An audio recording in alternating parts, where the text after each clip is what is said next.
बहुत समय पहले एक शांतिपूर्ण गांव में एक बुद्धिमान बूढ़ा व्यक्ति रहता था। उसका नाम पंडित मोहन था। वह गांव के लोगों को समय की महत्ता के बारे में सिखाता था, लेकिन बहुत से लोग उसकी बातों को गंभीरता से नहीं लेते थे।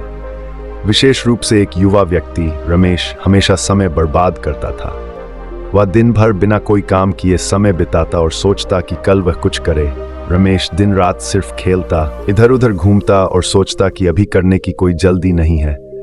गांव के लोग उसे समझाते, लेकिन वह हंसकर टाल देता। अभी तो मैं जवान हूं, बाद में काम कर लूंगा, वह कहता था। उसका कोई लक्ष्य नहीं था और वह अपने समय की बिल्कुल भी कद्र नहीं करता था।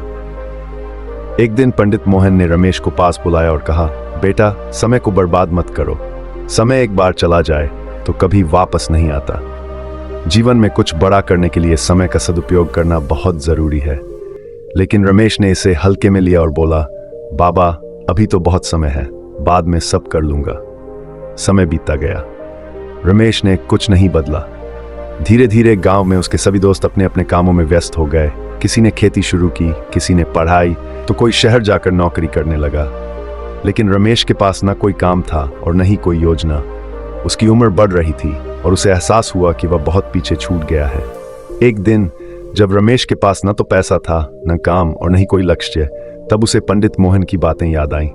उसने महसूस किया कि उसने कितना समय बर्बाद किया है। अब उसे पछतावा हो रहा था, लेकिन समय बीत चुका था। उसने सोचा, काश मैं समय रहते कुछ कर पाता। पंडित मोहन ने कहा था कि समय एक अमूल्य धन है जिसे सही तरीके से इस्तेमाल करना चाहिए। अब रमेश को यह सच्चाई समझ में आई। रमेश की कहानी गांव के सभी युवाओं के लिए एक सिख बन गई। पंडित मोहन की बात याद रखते हुए सभी ने समय का सदुपयोग करना शुरू किया और अपने जीवन में कुछ न कुछ हासिल किया। इस कहानी से यह साबित हुआ कि समय सबसे बड़ा गुरु है और इसे कभी बर्बाद नहीं करना चाहिए। समय का सदुपयोग करो, क्योंकि बीता हुआ समय कभी वापस नहीं आता। दोस्तों, आपने आज के इस वीडियो से क्या सीखा, वह मुझे आप कमेंट में बता सकते हैं। इसी के साथ मैं उम्मीद करता हूं कि आपको आज की वीडियो पसंद आई होगी। तो इस वीडियो को उस इंसान को शेयर करें और उसी के ठीक बाद चैनल को सब्सक्राइब करें। तो चलिए फिर मिलते हैं ऐसी एक और नई वीडियो में। तब तक के लिए अपना ख्याल रखें।